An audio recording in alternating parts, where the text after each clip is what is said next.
आज के मेहमान। अथ स्वागतम् शुभ स्वागतम् अथ स्वागतम् शुभ स्वागतम् आनन्द मङ्गल मङ्गलम् आनन्द मङ्गल मङ्गलम् हितप्रियं भारत भारतम् हितप्रियं भारत भारतम् स्वागतम् शुभ स्वागतम् अथ स्वागतम् शुभ स्वागतम्। आज के मेहमान इस कार्यक्रम में आज हमारे साथ हैं टेलीविजन और फिल्मों के जाने माने अभिनेता विजय कश्यप। भले भले भले भले भले भले भले तेनाली रामा, भले भले भले भले भले भले भले तेनाली रामा। विजय कश्यप जी, आइए, आपका बहुत बहुत स्वागत है विविध भारती परिवार की ओर से। नमस्कार। नमस्कार, बहुत बहुत धन्यवाद। और सबसे पहले श्रोताओं को मेरा नमस्कार। कैसा लग रहा है आपको विविध भारती में आकर? अभी तो आया हूँ, लेकिन अच्छा लग रहा है। सुनते थे विविध भारती पहले बचपन में? जी बिल्कुल। अच्छा, हम सबसे पहले आपसे थिएटर के बारे में जानना चाहते हैं। जी, थिएटर किया है आपने, एनएसडी किया है, तो ये बताइए कि शिमला में रहे आप, कैसे पहुंचे थिएटर तक? बचपन से ही नाटक में काम करने का शौक पैदा हो गया था। फिर एक हमारे अध्यापक थे जिन्होंने, मैं छठी कक्षा में था जब उनको शायद मेरे इस टैलेंट का पता लगा, तो उन्होंने मुझे अपने नाटकों में कास्ट करना शुरू किया। हर साल किसी न किसी नाटक में भाग लेता था। उसके बाद एमेच्योर थिएटर में शिमला में काम करते रहे। छोटा सा ग्रुप था अपना। उस दौरान स्वर्गीय श्री मनोहर सिंह जी थिएटर के रंगमंच के बादशाह अभिनेता रहे हैं। तुगलक का अभिनय करते थे तुगलक नाटक में, तो ऐसा ही लगता था कि आप तुगलक के समय में पहुंच गए हैं। तो वो देखने का सौभाग्य वो बाद में मिला। उससे पहले वो शिमला में अपने पुराने, वो शिमला के निवासी थे, तो शिमला में अपने पुराने मित्रों के साथ नाटक करने आए थे, जिसमें काम करने के लिए मुझे बुलाया गया था। और जब मैंने उनका अभिनय देखा तो मैं मंत्रमुग्ध हो गया, आश्चर्यचकित रह गया कि ये क्या देखा, ये क्या था, ये अभिनय है या वो अभिनय है जो हम करते थे। तो वहां से मेरी शुरुआत हुई। मैंने राष्ट्रीय नाट्य विद्यालय के बारे में जाना और राष्ट्रीय नाट्य विद्यालय में मैंने दाखिला, मुझे मिल गया, सौभाग्य था मेरा वो। तो उन दिनों को याद करते हुए बताइए कि वैसे तो शिमला के बारे में बहुत सारी यादें होंगी, हमें पता है, और बचपन में अगर नाटक किया है तो वो भी बहुत सारी यादें होंगी, वो मैं बाद में आपसे पूछूंगी। पहले हमें बताइए कि थिएटर के दिनों में जब आप आए, एनएसडी किया, तो कौन कौन से नाटक हैं जो यादगार हैं आपके लिए, बताइए। जो नाटक जिनके साथ मतलब श्रोता भी रिलेट कर पाएंगे, जैसे धर्मवीर भारती जी का अंधा युग। क्या बात है ना? और तुगलक, जैसे मैंने अभी जिक्र किया, ये गिरीश कर्नाड जी का नाटक है। आधे अधूरे मोहन राकेश जी, मोहन राकेश जी का आषाढ़ का एक दिन। पंडित अनंत कुमार का बेगम का तकिया, संध्या छाया, सैया भय कोतवाल, महाभोज मनु भंडारी जी का, उनके नॉवल को हमने ड्रामेटाइज करके वो नाटक किया था, जो कि मतलब अटल बिहारी वाजपेयी जी ने भी देखा था, एडवाणी जी में नहीं देखा था, तो क्योंकि वो पूरा पॉलिटिक्स पे, राजनीति पे था। तो बहुत और ऐसे नाटक हैं। तो ये सारे कालजयी नाटक बहुत बार इन्हें मंचित किया गया है, खासतौर से आधे अधूरे है, भारतेंदु हरिश्चंद्र वाला नाटक, या फिर मन्नू जी का महाभोज। तो आपके लिए ये किस तरह की चुनौती रही? मतलब मंच पर चूंकि ये मंचित हो चुका है, फिर आप जब इसे मंच पर आपने दिया तो किस तरह का आपके लिए चैलेंज था? ये मंच, इन नाटकों का मंचन प्रथम हम लोगों ने ही किया। उसके बाद इसके, मैं आपको देखने से पता नहीं कैसा लग रहा हूँ, मैंने एकदम लग रहे हैं कि परफेक्ट एक्टर। हाँ, मैंने 1973 से 1976 के बीच में राष्ट्रीय नाट्य विद्यालय से शिक्षा प्राप्त की थी। तो करीब करीब 40-42 साल, 43 साल का सफर है। और ये जो नाटक मैंने बोले, ये तो जिंदगी की शुरुआत, करियर की शुरुआत के नाटक थे। तो ये नाटक, लेकिन हर नाटक अपने आप में एक चुनौती होता है। ऐसा नहीं है कि कोई नाटक आसान है, कोई मुश्किल। तो पहली बार जब मंच पर गए तो वो अनुभव शेयर करना चाहेंगे विविध भारती के श्रोताओं से? कैसा था वो? जो स्कूल में जब नाटक करता था तब का अनुभव तो इतना कुछ याद नहीं है, लेकिन जब राष्ट्रीय नाट्य विद्यालय में आए तो जो मतलब प्रशिक्षण के दौरान अनुभव था, वो भी कोई ऐसा महत्वपूर्ण नहीं था। लेकिन जो मेरा पहला नाटक था बेगम का तकिया, पंडित अनंत कुमार का, जो मेरे ही सहपाठी रंजीत कपूर, जो कि बहुत ही मशहूर निर्देशक हैं रंगमंच के, उन्होंने निर्देशित किया था उसे। तो उन्होंने मुझे, हालांकि मेरी जो शिक्षा है वो स्टेज क्राफ्ट, एक्टिंग में नहीं है, स्टेज क्राफ्ट में है। तो मुझे जब मैं राष्ट्रीय नाट्य विद्यालय रंगमंडल में आया था तो मुझे लगा था कि मुझे set design, light design, makeup design, costume design, ये सारे काम मिलेंगे। लेकिन मुझे जो पहला ही असाइनमेंट मिला वो one of the major roles, जो एक मुख्य पात्र का था जी। बेगम का तकिया में। तो वो उसका जो अनुभव है, वो अनुभव मतलब उसको व्यक्त करना बड़ा कठिन है। अगर याद हो तो कोई ऐसा डायलॉग उसमें से? उसमें एक डायलॉग था कि ये जो दो भाइयों की कहानी है, ये जो भाई है ये थोड़ा चरस, गांजा और इन सारी चीज़ों में विश्वास रखता है और उसका आदी भी है। तो भाई ईमानदार है, वो इसको पैसे नहीं देता है, कुछ कॉन्ट्रैक्ट मिलता है उनको, तो वो पैसे नहीं देता है। तो ये जहाँ काम हो रहा है वहाँ खुदाई करते करते इसको दौलत मिलती है। तो वहाँ पर एक डायलॉग बड़ा मशहूर हुआ था उसका कि आधी रात में जाके खोदता है और खोदते खोदते कहता आज तो मर ही जाऊंगा खोदते खोदते। और वो खोदते खोदते उसको वहाँ से दौलत मिलती है, 2 घड़े मिलते हैं पीतल के जिसमें बेशुमार दौलत है। क्या बात है। और वो जो दौर था उसमें नाटकों का जो मंचन होता था, नाटक भी यादगार होते थे और संवाद लोग देखने के बाद हॉल से बाहर आकर संवाद का जिक्र किया करते थे। आज वो अभाव सा लगता है, आप क्या कहेंगे इस बारे में? सबसे पहली बात तो मैं ये कहूंगा कि संवाद ही केवल मंच में नहीं सब कुछ होते जी, पूरा परिवेश, मंचन किस तरह का हुआ, उसकी क्या अभिभूति बनती है जी। एक मतलब दर्शक के मन में, वो एक अलग अनुभव है। सबसे बड़ी और सबसे मुश्किल विधा है नाटक लिखना। जी बिल्कुल। आप फिल्म लिख सकते हैं, आप कहानी लिख सकते हैं, नॉवल लिख सकते हैं, कविता लिख सकते हैं, नाटक लिखना सबसे कठिन विधा है। सही बात है। इसीलिए बहुत कम नाटककार हैं दुनिया में।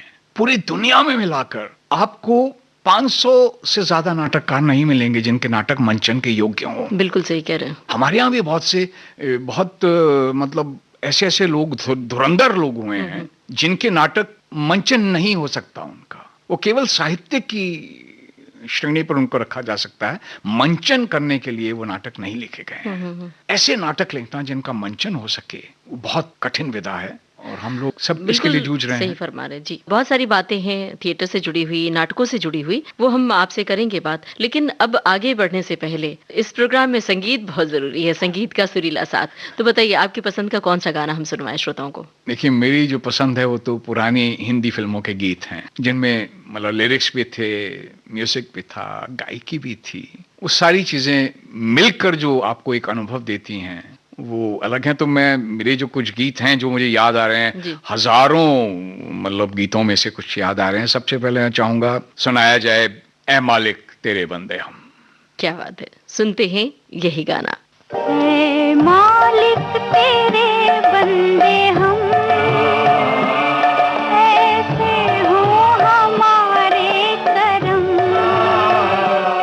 नेकी पर चले और बदी से चले, ताकि हंसते हुए निकले दम। ए मालिक तेरे बंदे हम।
विजय जी हमें बताइए कि एक सीरियल था ये जो है जिंदगी, और बड़ा ही मशहूर सीरियल था।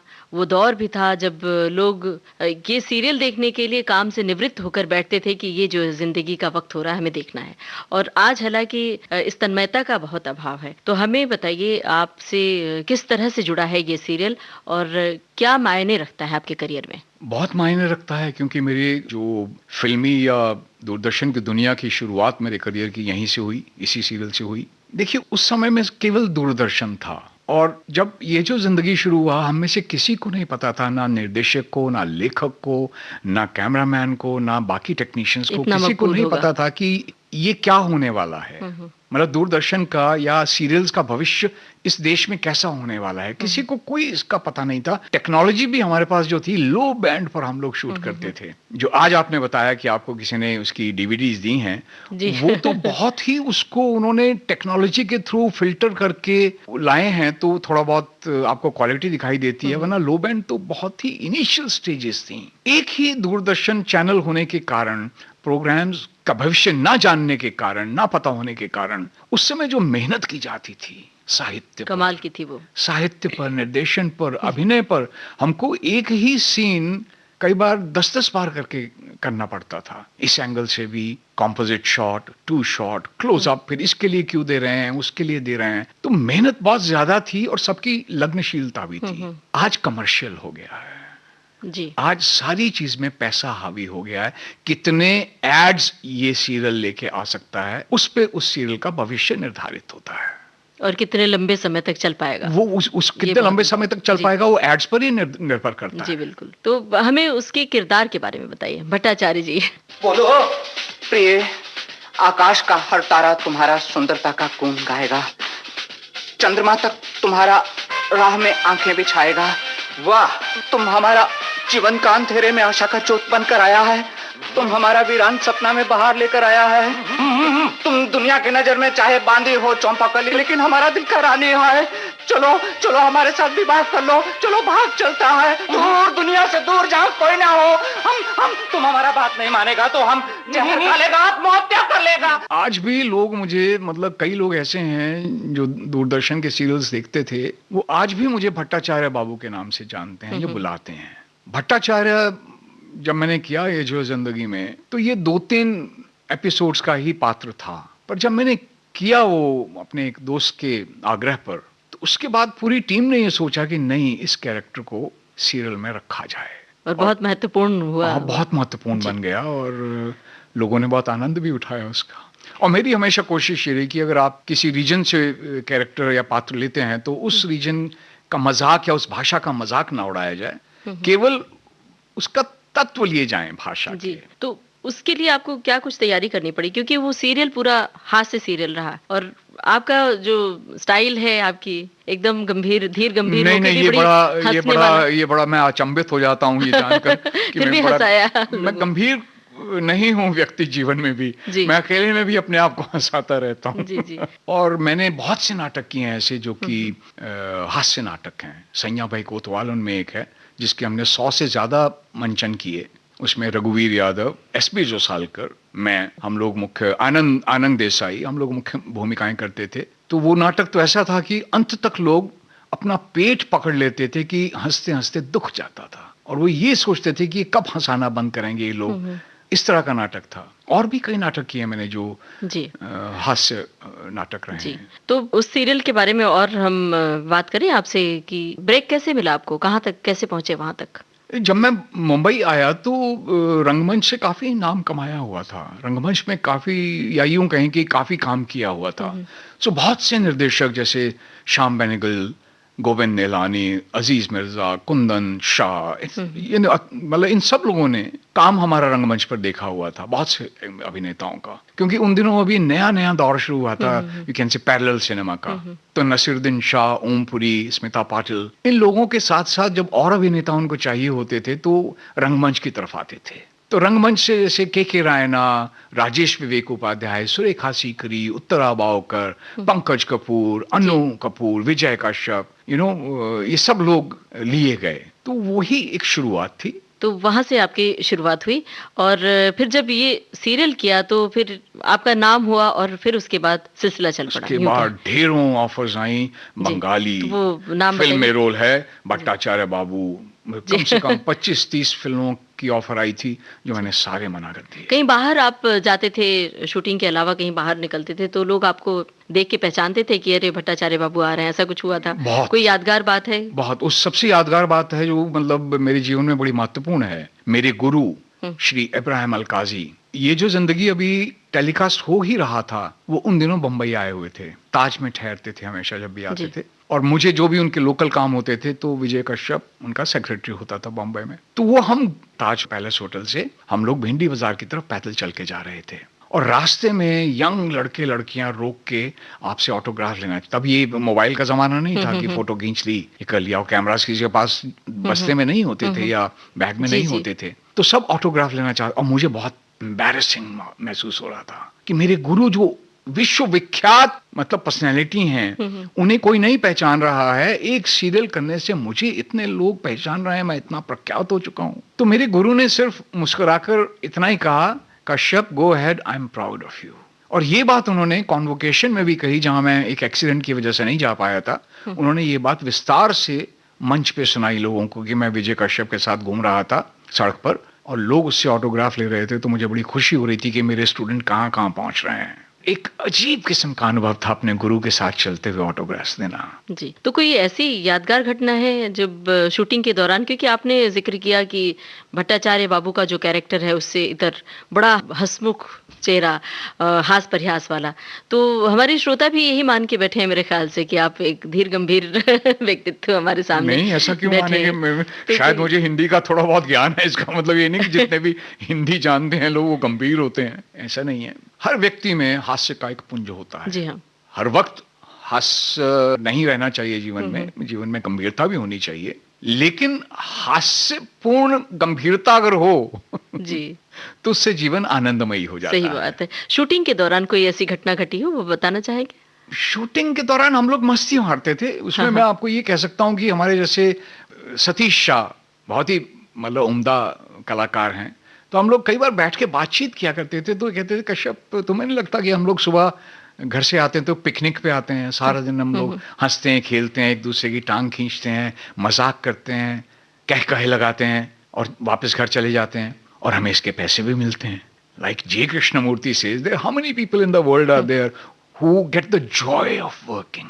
सो अभिनय मुझे लगता है एक ऐसा काम है जिसमें कि आपको काम करने की मतलब सेटिस्फेक्शन तो मिलती ही है, एक जॉय भी मिलता है। सही बात है। और बहुत धीर गंभीर काम भी बड़ा आसान सा लगता है जब हम चुहलबाजी के साथ और चुटीलेपन के साथ काम करते हैं। जी। अब आगे बढ़ने से पहले बारी है गाने की, बताइए कौन सा गाना अब सुनवाएं? ये रात ये चांदनी फिर कहाँ। ये रात ये चांदनी फिर कहाँ, सुन जा दिल की दास्तां। ये रात ये चांदनी फिर कहाँ, सुन जा दिल की दास्तां।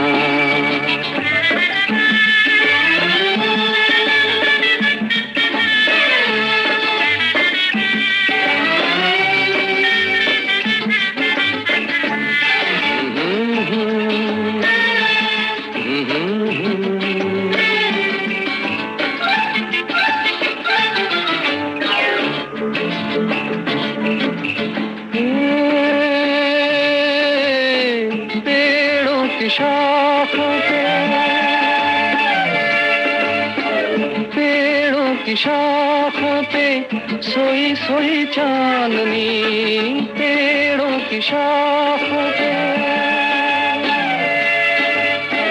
तेरे ख्यालों में खोई खोई चांदनी, और थोड़ी देर में थक लौट जाएगी रात ये बहार की, फिर कभी न आएगी। दो एक पल और है ये समा, सुन जा दिल की दास्तां।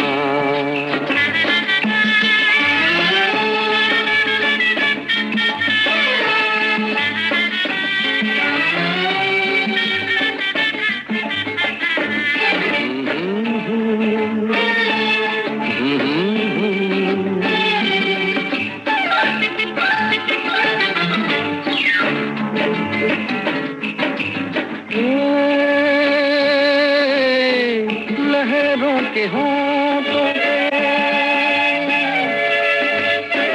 लहरों के होंठों पे धीमा धीमा राग है, लहरों के होठों पे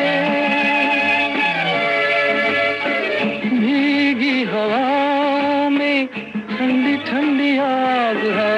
इस हसीन आग में तू भी जल के देख ले, जिंदगी के गीत की धुन बदल के देख ले।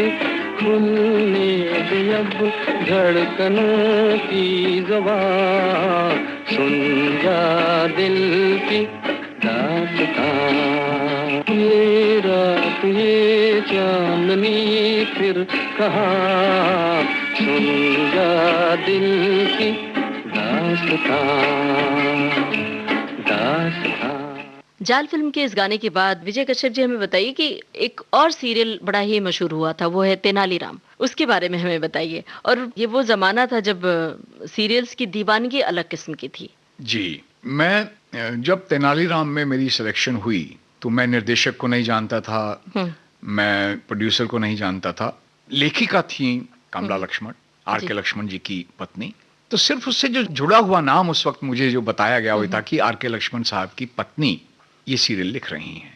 तो वही अपने आप में एक आकर्षण का केंद्र था मेरे लिए। फिर जब मुझे पात्र मिला वो करने के लिए तो सबसे पहले मैंने सोचा इस पे कैसे रिसर्च वर्क करूं। तो मैंने श्याम बेनेगल जी से कहा कि श्याम बाबू, तेनालीराम के बारे में कुछ जानकारी हासिल करनी है, क्या करूं? उन्होंने कहा जैसा अकबर बीरबल या फुस्की मियाँ गुजरात का है, इस तरह के जो, या मुल्ला नसरुद्दीन, ये जो कैरेक्टर्स हैं इनके बारे में ऐतिहासिक कुछ नहीं है। इतिहास में आपको कुछ बीरबल के बारे में थोड़ा बहुत मिल भी जाता है रेफरेंस, बाकी पात्रों के बारे में कोई रेफरेंस नहीं मिलता इतिहास में। तो ये तुम कार्टून्स उठा के देखो, उनके कॉमिक बुक्स, और वो कॉमिक बुक्स सारी पढ़ डालो। उनको पढ़ने के बाद तुम्हें क्या लगता है कि वो किस तरह का पात्र होगा, उसको विजय कश्यप की तरह सोचो और कर दो। कोई रिसर्च वर्क करने मत जाओ, नहीं मिलेगा कुछ भी। तो मैं सिर्फ कहानियों में जो मिलता था उसको एक, जैसा आपने कहा मैं गंभीर लगता हूं, मैं गंभीर रहते हुए कैसे वो हास्य की बात कह जाता था, वो मैंने वहां उसका प्रयोग किया, इस्तेमाल किया। कभी अगर मेरी कोई तस्वीर बाई चांस कोई डाल देता है, मैं खुद भी नहीं डालता, तो हजारों लाइक्स आ जाती हैं उसकी। ब्रह्मा, ये अब क्या बना के लाए हो तुम? व्यंजन है महाराज। अरे व्यंजन है या विष है ये आप क्या कह रहे हैं महाराज? यहाँ लाने से पहले चखा था तुमने? नहीं महाराज, क्योंकि ये इतने चतुर, योग्य और गुणी रसोइये ने बनाया है कि मैंने चखने की आवश्यकता नहीं समझी प्रभु। अरे किस मूर्ख रसोइये ने पकाया था ये? महारानी महाराज, जिसकी हस्तकला से महल के सभी आसन इत्यादि बने हैं, ये उसी महान कुशल बढ़ई मारा ने पकाया है महाराज। महाराज बढ़ई? क्या तुम मूर्ख हो रामा? तुम्हारी बुद्धि को क्या हो गया है? एक बढ़ई रसोइया कैसे हो सकता है? क्यों नहीं महाराज, यदि एक चित्रकार महामंत्री बन सकता है तो एक बढ़ई रसोइया क्यों नहीं बन सकता? फिर तो बहुत सारे सीरियल्स आपके पास आए और आपके बारे में पढ़ा कि आपने लिखा भी है कुछ, उसको लिख के निर्देशित भी किया है कोई सीरियल सरा। बहुत सी ऑफर्स थी कि लिखिए, डायरेक्ट कीजिए, लेकिन सीरियल जिस तरह से आपने खुद ही जिक्र किया अभी, तो अकबर एंड बीरबल, हाँ, मैंने वो उसके किस्से, मुझे लगा कि बच्चों के लिए जो कहानियां लिखी जाती हैं उनमें भाषा को बड़ा बच्चों की तरह से लिया जाता है। तो मैंने अकबर और बीरबल के किस्सों को अंग्रेजी में और हिंदी में दोबारा लिखा। वो किस्से मैंने किताबों से लिए और फिर उनको अपने हिसाब से सोचकर, वो अंग्रेजी जो कि ऑक्सफोर्डियन अंग्रेजी हो, वो हिंदी जो कि बिल्कुल चेस्ट हिंदी हो लेकिन समझ में आए, उसको लेकर मैंने उनकी कहानियों को उन कहानियों को दोबारा लिखा और उनका निर्देशन भी किया।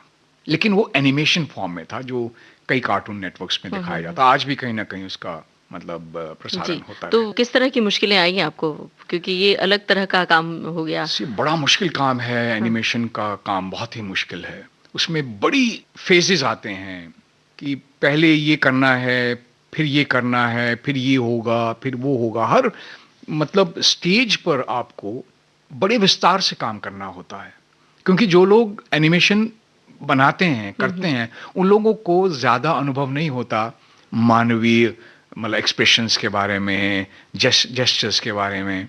तो मुझे वो कहानियां पूरी की पूरी अकेले इनेक्ट करनी पड़ती थी जाकर स्टूडियो में।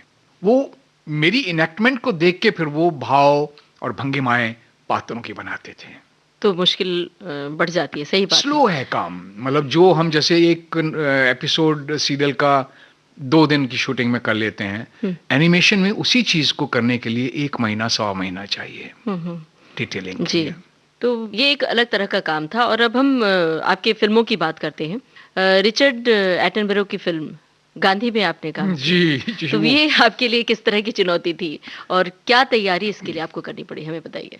चुनौती उसमें इतनी ज्यादा नहीं थी, सिर्फ मेरे बदकिस्मती से मेरा जो माथा और नाक और ये हिस्सा ऊपर का चेहरे वो का वो मिलता-जुलता ज़रा। गांधी जी के एक हत्यारे से मिल गया था, जी। तो नारायण आप्टे। हाँ, हाँ। हालांकि उसका नाम नहीं लिया जाता फिल्म में और कोई संवाद भी नहीं था, पर रिचर्ड एटनबरो बहुत ही डिटेल में जाने वाले डायरेक्टर। तो मुश्किल और बढ़ी होगी फिर तो आपके लिए, क्योंकि वो संवाद नहीं है तो। जी, क्योंकि उससे प्रेजेंस थी। लेकिन रिचर्ड एटनबरो का ये किस्सा बड़ा अच्छा है कि मुझे जो कोट दिया गया भानु अथैया द्वारा, उसके जो चेक्स थे वो थोड़े बड़े थे। हालांकि मैं उस समय भीड़ में था। रिचर्ड एटनबरो ने वो बहुत दूर से देखा और मेरे करीब आए और कोट को छुआ और कहा कि ये वो चेक्स तो नहीं हैं जो फोटो में हैं, भानु अथैया को बुलाओ। तो उन्होंने भानु जी को बुलाया, वो आई तो उनका नहीं वही चेक्स है। उन्होंने कहा नहीं, फोटोज लाओ। फोटोज लाए तो वाकई फोटो में जो चेक्स थे वो थोड़े छोटे थे। तो इतनी मतलब उनकी पैनी दृष्टि थी और इतनी डिटेलिंग थी उनकी, इसीलिए इतनी महान फिल्म बना पाए। तो उनके साथ काम करना आप समझ सकती हैं कि जैसे एक सीन में हम रिक्शा से उतरते हैं, जब गांधी वध से पहले का सीन था कि हम रिक्शा से उतरते हैं, तो मेरे जेब में कुछ सिक्के थे, मैंने रख लिए थे। जी, जी। वो मैं रिक्शा वाले को पूरे के पूरे दे देता हूँ।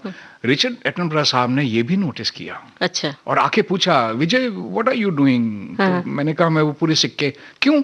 ऐसे हमारे यहाँ ये माना जाता है कि जब आप किसी काम के लिए जा रहे हैं तो फिर ये शुभ होगा। हालांकि ये हत्या का काम है, लेकिन फिर भी वो पूरे के पूरे दे रहा है ताकि हम इसमें सफल हों। तो वो बड़े सराहते थे इस चीज को कि अभिनेता अपनी तरफ से कुछ करने की कोशिश। अब कुछ संवाद तो था नहीं, तो कुछ ना कुछ तो कोशिश करनी थी। उसके साथ साथ एक किताब मैंने उन दिनों पढ़ी गांधी के हत्यारों के बारे में। वो किताब बैन है यहाँ पर।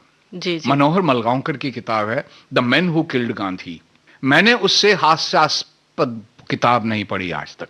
पूरी हास्य से भरी हुई है वो किताब कि कैसे जब वो गोपाल गॉडसे को जो पिस्टल सर्विसेज से मिली थी, वो लाकर वो पहली बार उसको उन्होंने गाड़ दी थी जमीन में कहीं, उसको लाके वो चलाते हैं। तो जैसे गोली कुछ खास अगर याद हो तो जिक्र कीजिए। जी, अगर कुछ खास वाकया हाँ, उसका जैसे उन लोगों ने कभी हैंड ग्रेनेड, उनको पता ही नहीं था क्या होता है। तो जिस रूम में वो होटल में, जिस कमरे में वो लोग दिल्ली में रुके हुए थे, तो वो कमरे के अंदर ही वो हैंड ग्रेनेड फूट जाता है उनका।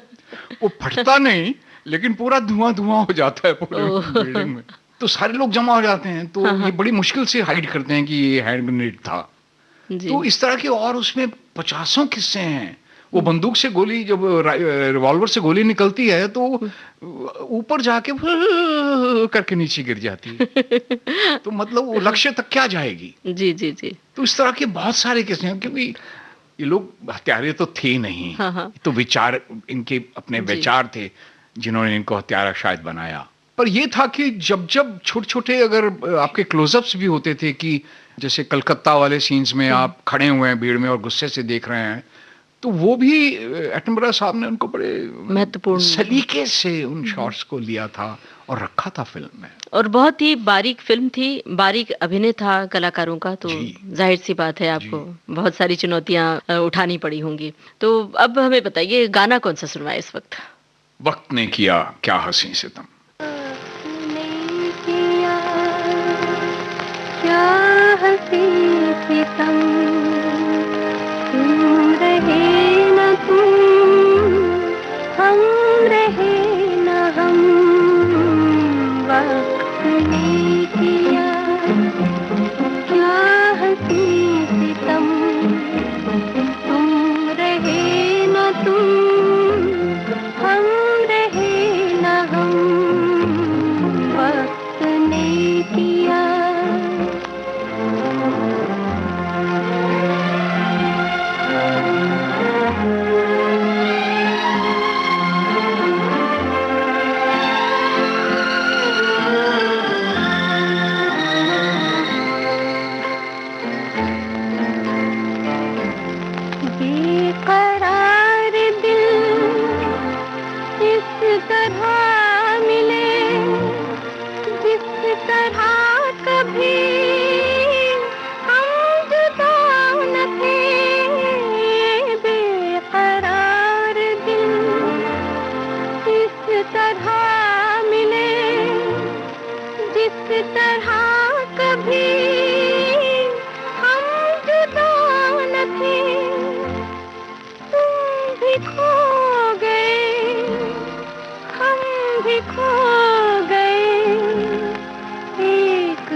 तुझसा नहीं, चल पड़े मगर रास्ता नहीं, जाएंगे कहाँ तुझसा नहीं, चल पड़े मगर रास्ता नहीं, क्या तलाश है कुछ पता नहीं, बुन रहे हैं दिल ख्वाब दम बदम, वक्त ने दिया क्या हंसी सितम, तुम रहे न तुम, हम रहे न हम, वक्त ने दिया। आज हमारे साथ हैं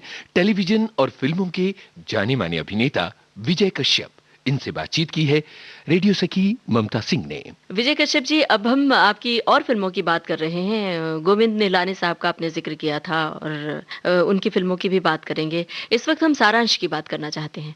सारांश में आपका जो किरदार था और उसमें अनुपम खेर थे, महेश भट्ट साहब थे, तो महेश भट्ट के साथ आपका काम का एक्सपीरियंस कैसा था और क्या थी बातें? कोई खास बात हमें बताइए।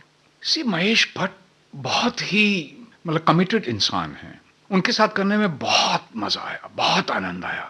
विशेष बात ये थी कि जब मुझे ये छोटा सा पात्र था मेरा, ये विलेनिश, जब ये पात्र उन्होंने मुझे करने के लिए कहा, उससे पहले उन्होंने मुझे पूरी फिल्म की स्क्रिप्ट सुनाई। एक एक संवाद उनको कंठस्थ था, याद था, और पूरी स्क्रिप्ट उन्होंने मुझे एक एक शॉट अपने घर पर बैठकर पूरी फिल्म सुनाई और उसके बाद कहा कि विजय वो रोल मैं चाहता हूं आप करें। तो आप मना कर ही नहीं सकते, क्योंकि आपको पूरी स्क्रिप्ट इतने विस्तार से सुनाई हो, आपको इतना महत्व पहले ही दे दिया हो उन्होंने कि मेरे लिए जो पात्र आप कर रहे हैं वो ऐसा ही नहीं है, महत्वपूर्ण है। वो तो था ही, लेकिन उनके साथ काम करने में बहुत मजा आया। बहुत बारीकी से देखते हैं, बहुत बारीकी से समझते हैं बातों को। और काम करने के बाद उन्होंने कहा कि विजय सॉरी, इसमें तुम्हारे लिए उतना बड़ा पात्र नहीं था, लेकिन आइंदा जब तुम मेरे साथ काम करोगे तो तुम्हें मैं देखूंगा कि तुम्हारे लायक पात्र होना। कोई वाकया शेयर करना चाहेंगे? सबसे बड़ा वाकया तो यही था जो मैंने आपको स्क्रिप्ट का सुनाया। और किस तरह से जब शूटिंग हो रही थी, एक आर्ट फिल्म की शूटिंग अलग तरह की होती है, कमर्शियल फिल्म की शूटिंग अलग तरह की होती है। बाद में आपने कमर्शियल फिल्में भी दोनों में बजट का ही फर्क होता है, बाकी आर्ट और कमर्शियल तो सिर्फ जनता निर्धारित करती है कि कौन सी आर्ट थी, कौन सी कमर्शियल थी। बजट का फर्क होता है जी, और मेहनत उतनी ही करनी पड़ती है। मेहनत तो उतनी ही, हर चीज में उतनी मेहनत है। लिखने में भी है, निर्देशन में भी है, अभिनय में भी है, एडिटिंग में भी है, बैकग्राउंड म्यूजिक में भी है, म्यूजिक में भी है, हर चीज में, कैमरा में भी, कैमरामैन को भी उतनी ही मेहनत करनी पड़ती है। जी जी। अच्छा, और भी आगे फिल्में की, कमर्शियल फिल्में जिसको हम कहते हैं, मतलब एक आम लोग कहते हैं कमर्शियल फिल्म, मिलेंगे मिलेंगे और नई पड़ोसन, बरसात, बॉबी देओल की बरसात, जी। तो इसका कैसे आपका अनुभव था, किस तरह का? राजकुमार संतोषी को मैं तब से जानता हूं जब वो अभी मतलब सह निर्देशक थे। तो सह निर्देशक कहना भी नहीं, असिस्टेंट, एक वो गोविंद निहलानी को असिस्ट करते थे। तो उनके साथ मैंने जब अर्धसत्य में काम किया गोविंद जी के साथ, तो उसमें राजकुमार थे। उसके बाद पार्टी, आघात, इस तरह की फिल्में जब की, उसमें भी राजकुमार संतोषी उनको असिस्ट करते थे। तो बरसात वाला जो रोल है वो पहले 2 एक्टर्स कर चुके थे उसको, फिर शायद डेट्स की प्रॉब्लम या कोई और समस्या रही होगी कि वो नहीं, उनको चेंज करना पड़ा। तो मुझे जब लिया गया तो मैंने फिर राज से कहा कि राज, जो मुझे समझ में आ रहा है मैं इस तरह से कर, पर राज के साथ काम करना है कि वो ही जो आप कह रहे हैं मैं गंभीर हूँ, वो बहुत अच्छे कॉमेडी के अभिनेता हैं, उनका टाइमिंग भी कमाल का है। तो उनके साथ रिहर्स करते करते ये कैरेक्टर बना था। तो और बॉबी के साथ भी बहुत अच्छा, बॉबी बहुत अच्छा मतलब लड़का है, अब तो खैर युवक हो गया। और बहुत सारे निर्देशकों के साथ आपने काम किया, गोविंद निहलानी साहब के साथ आपने काम किया, तो हमें उनके बारे में बताइए। आपने उनके साथ पार्टी, अर्धसत्य वगैरह फिल्में की, तो उनके बारे में कहिए, किस तरह की ट्यूनिंग आपके साथ रही? गोविंद निहलानी जी के साथ काम करना अपने आप में एक बड़ा सुखद अनुभव रहता जी। है। आघात भी उनके साथ? आघात भी जी। मैंने उनके साथ 5-6 फिल्में की। हाँ हाँ। और छोटे पात्र किए, मतलब बहुत बड़े पात्र नहीं थे, लेकिन अर्ध सत्य तो ऐसा लेकिन था, यादगार रहे ना, यादगार पात्र। और वो गोविंद निहलानी भी स्वयं भी कहते थे और कहते हैं कि जब मेरे पास ऐसा पात्र होगा जो सिर्फ विजय कश्यप कर सकता है, तब मैं स्टार के बारे में नहीं क्या सोचूंगा, बात है। आप विजय कश्यप के बारे में नहीं जी। सोचूंगा। ये उनकी महत्ता है, मानता है। उनके साथ काम करने में आनंद यह है कि वो साहित्य को बहुत बारीकी से समझते हैं। उन्होंने पहली फिल्म अपनी आक्रोश की थी, तो पार्टी के दौरान मैंने उनको एक नॉवल दिया पढ़ने के लिए, तो प्यार से हमें वो दुश्मन बोलते हैं। तो उनका दुश्मन, ये किताब मुझे तुम पहले नहीं दे सकते थे। मैं, गोविंद भाई, तब तक हमारी मुलाकात नहीं हुई थी, मुलाकात तो हुई है तो आपको दिया। तो उन्होंने कहा कि मैं ऐसी फिल्म बना चुका हूं, वरना ये उससे भी सशक्त उपन्यास है, मनु भंडारी का महाभोज। तो काफी अच्छा अनुभव रहा। तो अब हमें बताइए, गोविंद निहलानी जी के लिए कोई गीत आप सुनवाना चाहेंगे, उन्हें याद करते हो, उनके लिए उनको याद दोस्ती करके के नाम? कह सकते हैं, जाने वो कैसे लोग थे जिनको प्यार को प्यार मिला। जाने वो कैसे लोग थे जिनके प्यार को प्यार मिला। हमने तो जब कलियां मांगी, कांटों का हार मिला। जाने वो कैसे लोग थे जिनके प्यार को प्यार मिला। खुशियों की मंजिल ढूंढी तो गम की गर्द मिली। चाहत के नगमे चाहे तो आहे सर्द मिली। दिल के बोझ को दूना कर गया जो गम खार मिला। हमने तो जब कलियां मांगी, कांटों का हार मिला। जाने वो कैसे लोग थे जिनके प्यार को प्यार मिला।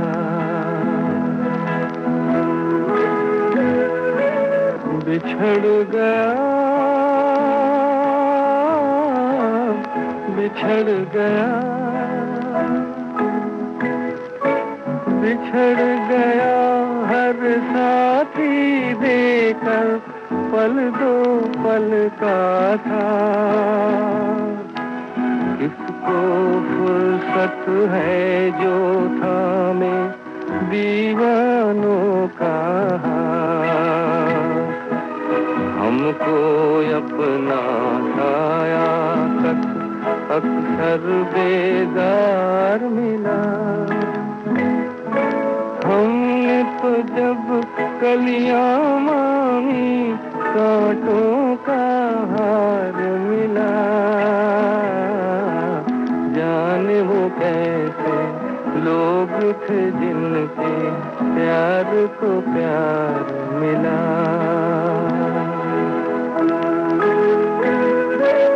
इसको ही जीना कहते हैं तो यूं ही जी लेंगे। उफ न करेंगे, लब सी लेंगे, आंसू पी लेंगे। गम से अब घबराना कैसा, गम 100 बार मिला। हमने तो जब कलियां मांगी, कांटों का हार मिला। जाने वो कैसे लोग थे जिनके प्यार को प्यार मिला। विजय कश्यप जी, गोविंद निहलानी जी की बातें आपने कही। हम चाहते हैं कि आपकी इतनी ट्यूनिंग थी उनसे और इतने अच्छे रिश्ते थे, और किताब के बाद और इस फिल्म के बाद, इन फिल्मों के बाद काफ़ी अच्छे रिश्ते होंगे, तो उनसे जुड़ी हुई कोई ख़ास यादगार बात बताना चाहते हैं? आपने ज़िक्र भी किया कि आपका जो धीर गंभीर चेहरा है, काफ़ी हास परिहास, तो कोई पार्टी के दौरान या ऐसे अलग से जब मुलाकातें होती हैं तो किस तरह की बात होती है? नहीं, उनसे जब भी बात होती है, ज़रूरी नहीं है कि जब भी आप मिलें तो सिनेमा के बारे में भी बात करें या रंगमंच के बारे में ही बात करें, जीवन के बारे में भी बात करते हैं।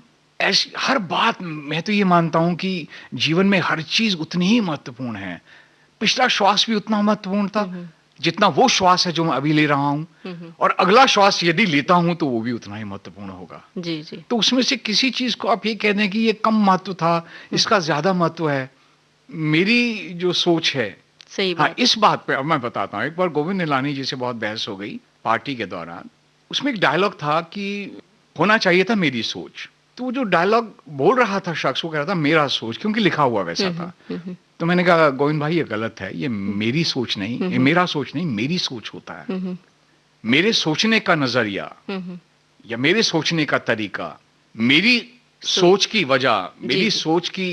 तो वो इस बात को लेकर बहुत बहस हो गई। तो हमने कुछ ऐसे हिंदी के ज्ञानियों को फोन कर, और जिन्होंने सबने कहा कि ये सोच के साथ की ही लगेगा, मेरी सोच ही लगेगा। तो इस बात को लेके आज भी कभी हम मिलते हैं तो मजाक हो जाता है कि स्त्रीलिंगी है या मेरी सोच बदली या पुल्लिंग हो गया है, कुछ बदला है। सही बात है, थोड़ी इन छोटी बातों में कंफ्यूजन होता है, लेकिन फिर बुरा नहीं माने वो। बुरा किस बात का मानना, क्योंकि ये तो क्रिएटिव काम है। और वो तो मतलब मशहूर हैं कि 8-8 10-10 टेक लेना, क्योंकि वो उनका कहना ये, आप रंगमंच के अभिनेता हैं, आप हर टेक में अच्छा और अच्छा करते हैं। तो मेरा भी लालच बढ़ जाता है, मैं कैमरा के पीछे से जो देखता हूँ या एक निर्देशक के तौर पे जो देखता हूँ, तो मेरा भी लालच बढ़ जाता है, मैं और करना चाहता हूँ। जी जी। और अच्छा। फिर तो बहुत सारी फिल्में उनके साथ आपने की हैं, लेकिन इस वक्त हम जिक्र करना चाहेंगे राकेश रोशन की फिल्म भगवान दादा। तो इसका जिक्र कीजिए, बताइए इसके बारे में। भगवान दादा मैंने जब मुझे फोन आया था राकेश रोशन जी का, तो सुबह फोन आया तो उस रात मुझे 103-4 के करीब बुखार रहा था, और उस जब फोन आया तब भी मुझे बुखार था। तो उनका मैं राकेश रोशन बोल रहा हूँ। मैंने कहा कहाँ से बोल रहे हैं? तो उनको शायद बुरा भी लगा होगा जी, पर ये उनकी मतलब महानता है कि उन्होंने कहा नहीं मैं अभिनेता हूँ और ऐसे ऐसे मेरी ये। तो मुझे दोपहर में जब थोड़ा बुखार उतरा तो समझ में आया कि मैं कौन राकेश रोशन जिनसे मैं बात कर रहा था।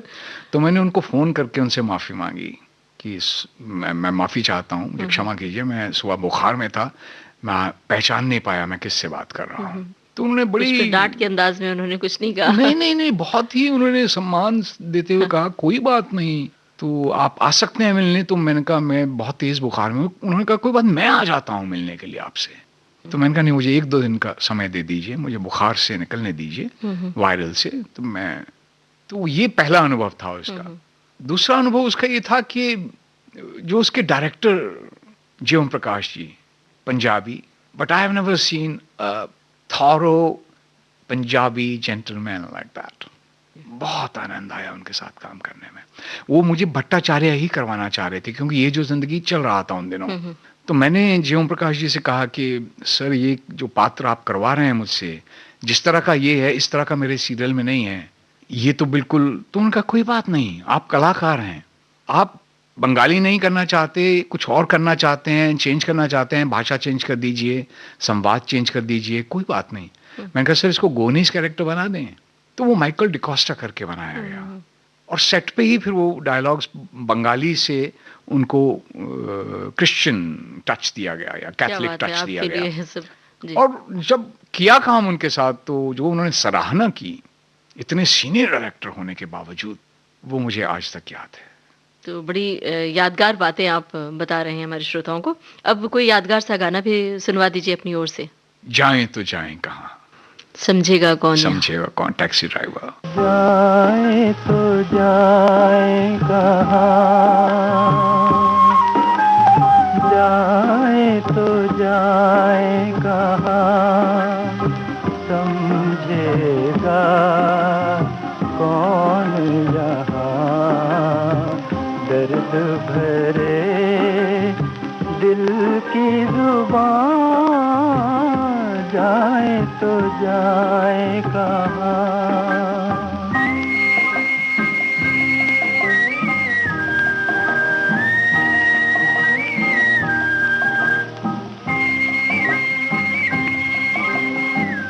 मायूसियों का मजमा है जीने क्या रह गया है इस जिंदगी में मायूसियों का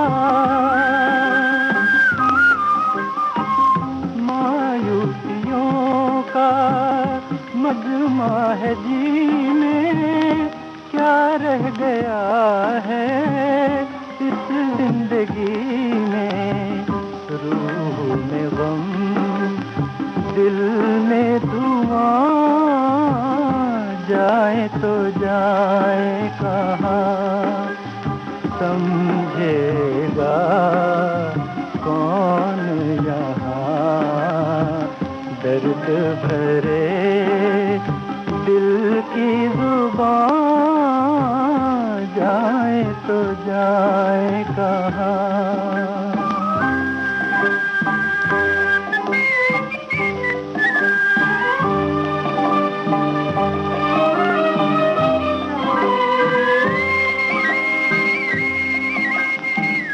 उनका भी गम है अपना भी गम है अब दिल के बचने की उम्मीद कम है उनका भी गम है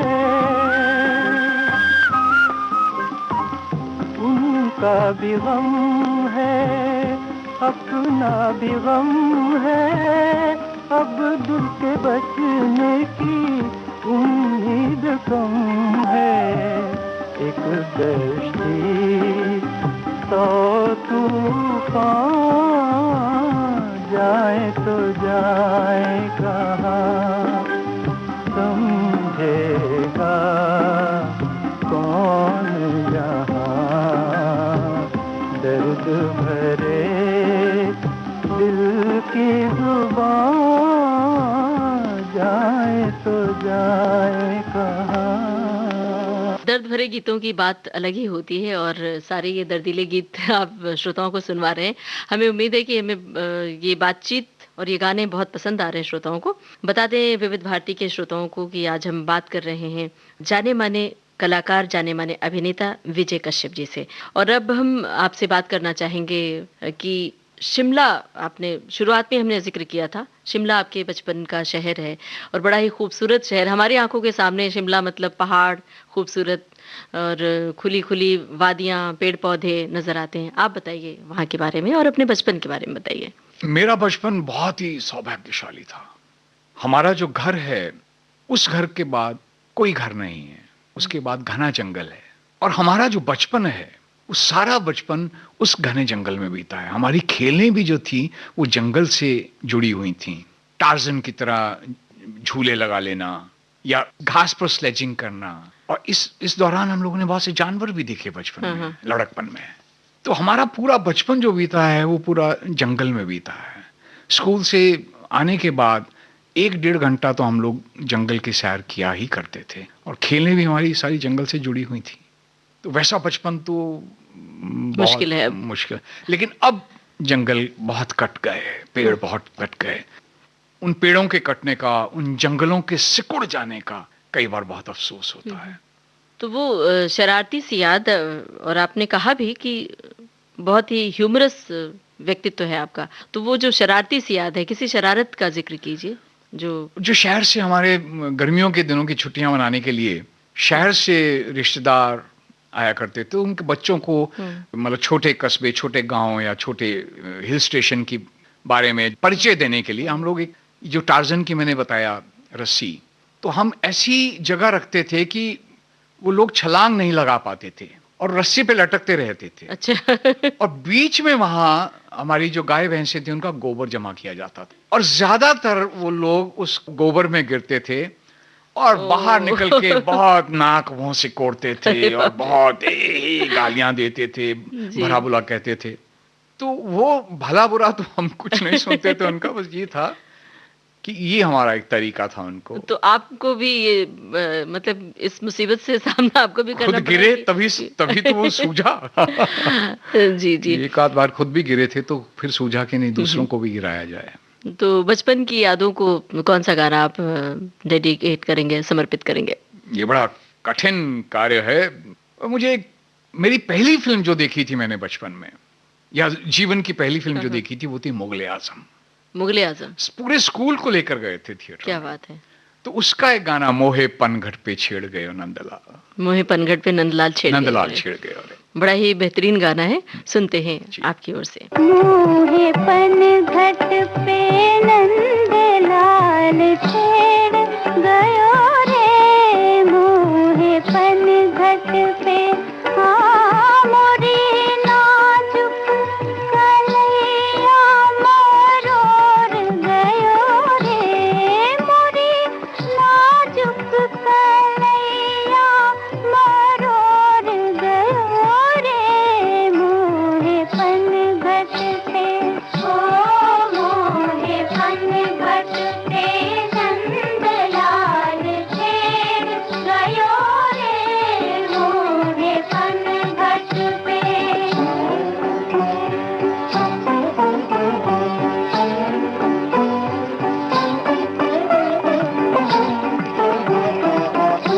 कंकरी मोहे मारी गगरिया फोर डारी, हाय गगरिया फोर डारी हो, कंकरी मोहे मारी गगरिया फोर डारी, हाय गगरिया फोर डारी हो, गगरिया फोर डारी हाँ मोरी सारी अनारी भिगोय गयो रे, मोरी सारी अनारी भिगोय गयो रे, मोहे पनघट पे ओ मोहे पनघट पे नंदलाल छेड़ गयो रे, मोहे पनघट पे।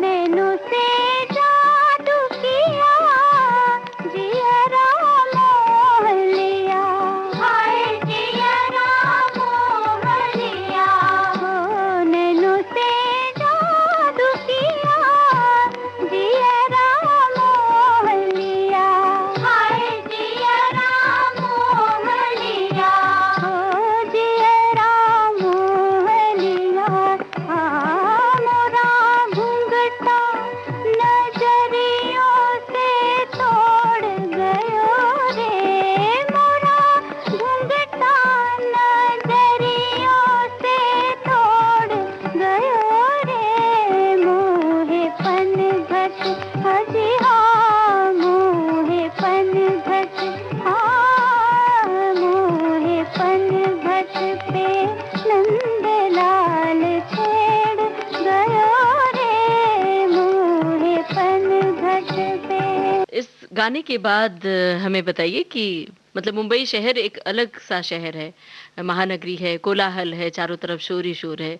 शिमला बड़ा ही शांत, एकदम यूं कहें कि ठहरा हुआ सुकूनदेह शहर। तो मुंबई में आप शिमला को किस तरह से मिस करते हैं? क्या चीज आपको बहुत याद आती है? एक तो वहाँ की जो पहाड़ियां हैं, उतार चढ़ाव हैं, हरियाली है, पक्षियों की चहचहाहट है, इन चीजों को बहुत मिस करता हूँ। वो चीजें कई बार मानसिक पट पे आपकी ऐसी बैठी हुई होती हैं कि आपको बार बार उनका स्मरण होता है। सौभाग्यवश मैं मुंबई में भी एक ऐसे एरिया में रहता हूँ जो जहाँ काफी पेड़ पौधे अभी हैं और बहुत ऊंची ऊंची इमारतें नहीं हैं। मैं जिस इमारत में रहता हूँ वो 5 माला की इमारत है या 5 स्टोरी की कह सकते हैं आप। तो और काफी शांत है और थोड़ा अंदर मेन रोड से अंदर है तो शांत है, वो मेरे लिए कॉन्सोलेशन है। हम चाहते हैं विजय जी आप अपनी कुछ महत्वपूर्ण फिल्मों का जिक्र करें, जो आपकी कुछ पसंदीदा फिल्में हैं और कुछ पसंदीदा सीरियल्स। तो मेरी तेनालीराम है, मुल्ला नसरुद्दीन मैं एक जिक्र करना चाहूंगा, अमाल अलाना द्वारा निर्देशित मुल्ला नसरुद्दीन।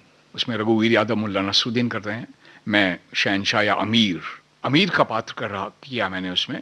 मुझे लगता है कि परफॉर्मेंस के स्तर पर वो मेरा सबसे बेहतरीन परफॉर्मेंस है सीरियल्स का। बहुत कम लोगों ने देखा क्योंकि 13 ही कड़ियां बनी उसकी, तो कब आया कब गया, लेकिन गाहे बगाहे लोग देखते हैं उसे, और गाहे बगाहे जब कोई पुराना मित्र दिखता है तो वो फ़ोन करता है कि विजय जी आज आपको मुल्ला नसरुद्दीन में देख रहे हैं।